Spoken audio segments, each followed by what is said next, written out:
The fire is smaller tonight. Not because the wood is wet, not because the wind is strong, because one person is missing.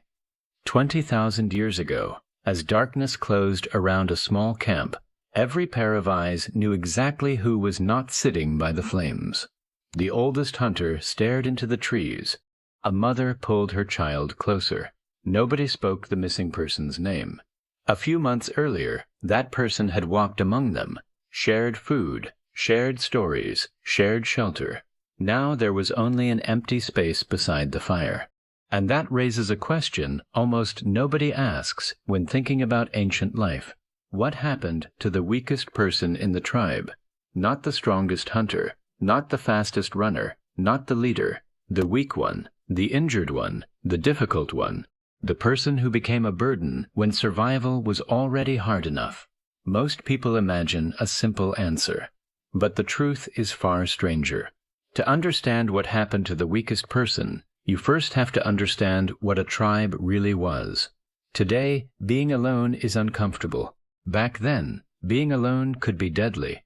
A single injury could end your ability to hunt. A bad winter could leave food impossible to find. A twisted ankle might keep you from following the group. There were no hospitals, no stores, no emergency services. Just a harsh world that did not care whether you survived. The tribe was more than family. It was protection against hunger, cold, predators, and disease. Every person depended on everyone else. A skilled hunter could bring food, but someone still had to prepare it. Someone had to watch children. Someone had to gather plants. Someone had to carry knowledge.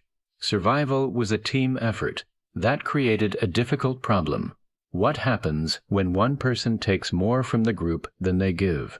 What happens when keeping them starts to threaten everyone else? The answer shaped human behavior for thousands of years.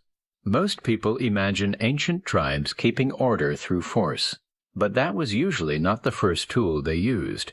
In small groups, everyone knew everyone. Nothing stayed hidden for long.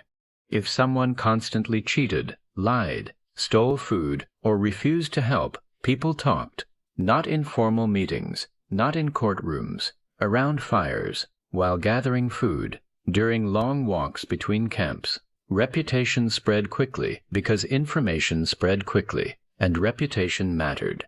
A person known for helping others earned trust. A person known for causing problems slowly lost it. This system worked because there was nowhere to hide. You could not disappear into a crowd of millions. You lived with the same people every day. The tribe watched everything. Over time, people began treating troublesome members differently. Not with violence, at least not yet. Something quieter happened first.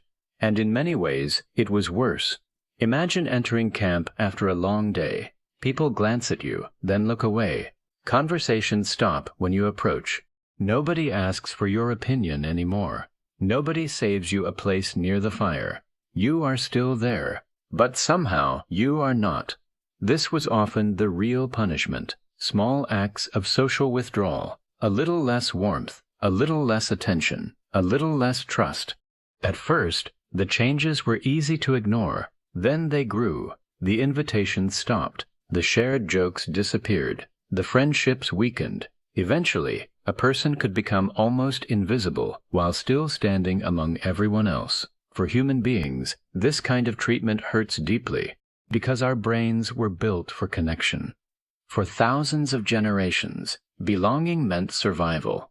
Losing your place in the group was not just embarrassing, it was dangerous. And that ancient fear still lives inside people today. Even now, many of us react to social rejection as if something far bigger is at risk, because long ago it often was. Modern science helps explain why. Researchers have found that social rejection activates some of the same brain systems involved in physical pain.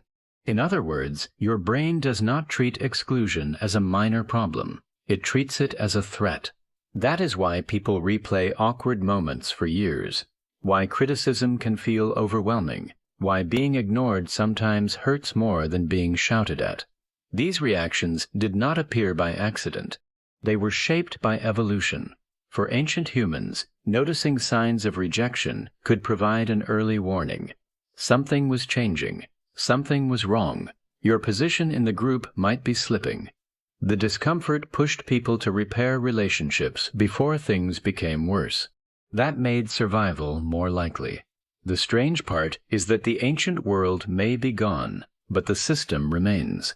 Your brain still carries alarms designed for campfires, hunting parties, and small tribes, even when you are sitting alone with a phone in your hand.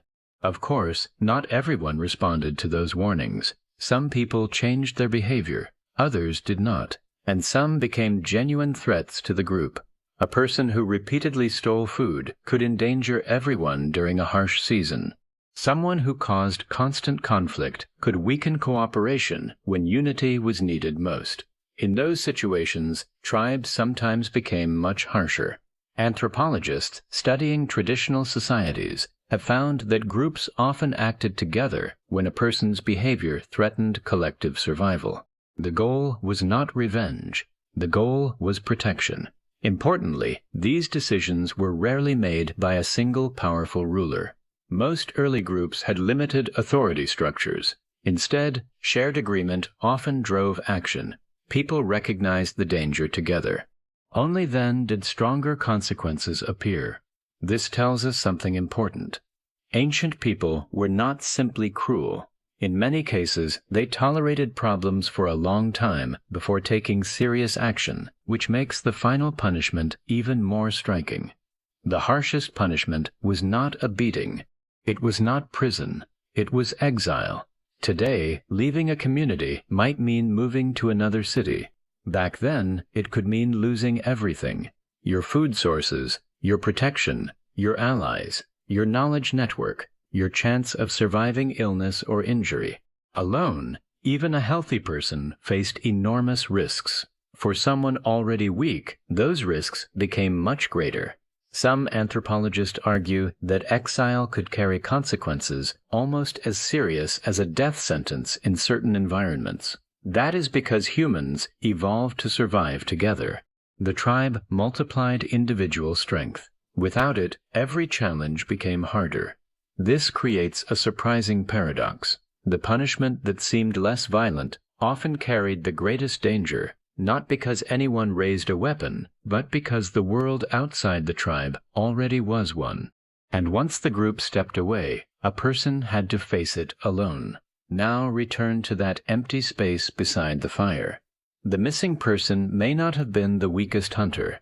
They may not have been physically weak at all. Their real mistake could have been losing their place in the group. Because throughout human history, survival depended on something many people overlook: belonging, the need to be accepted, the fear of exclusion, the discomfort of being ignored.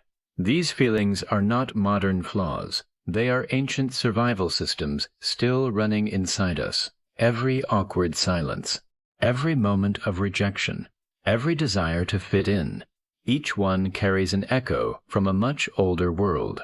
A world where the distance between the fire and the darkness beyond it could decide whether someone lived or died. And perhaps that is why an empty seat can still feel so powerful. Somewhere deep inside, part of your brain remembers what that empty seat once meant.